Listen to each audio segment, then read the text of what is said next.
Оризовите полиња и долготрајната изложеност на сонце на нив без соодветна заштита ги разболеа кочанските земјоделци од рак на кожата.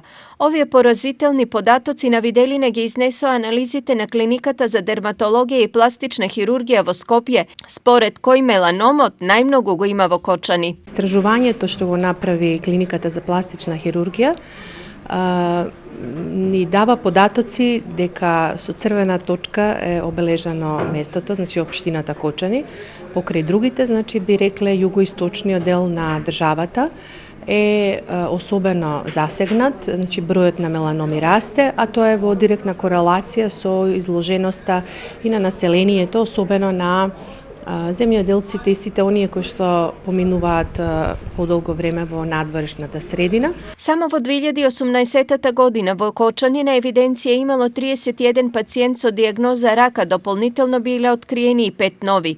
Веднаш зад Кочани е Делчево со 23 регистрирани случаи и 4 новооткриени.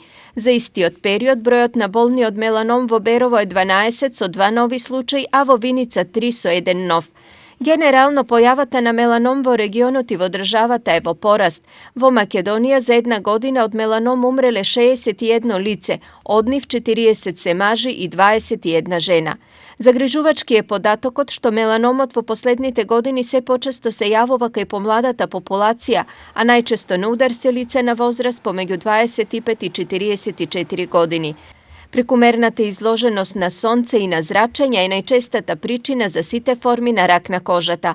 Поради ова, лекарите препорачуваат внимателно со сонцето, препорака која главно се однесува на земјоделците и оние кои работат на отворено. Апелираме заштита на кожата и спроведување на соодветни мерки за таа цел. Од една страна, кога е најтопло во текот на денот, особено сега во летните месеци, да се дистанцираат во сенка, а оној период од денот кога треба да ги обавуваат професионалните обврски во надворешна средина, да ја заштитуваат кожата со адекватни средства за заштита, шапки, наочари. За рано откривање на ракот од голема помош е и само прегледот. Тој треба да се прави еднаш месечно, а особено внимание да се посвети на оние делови кои се најмногу изложени на сонце.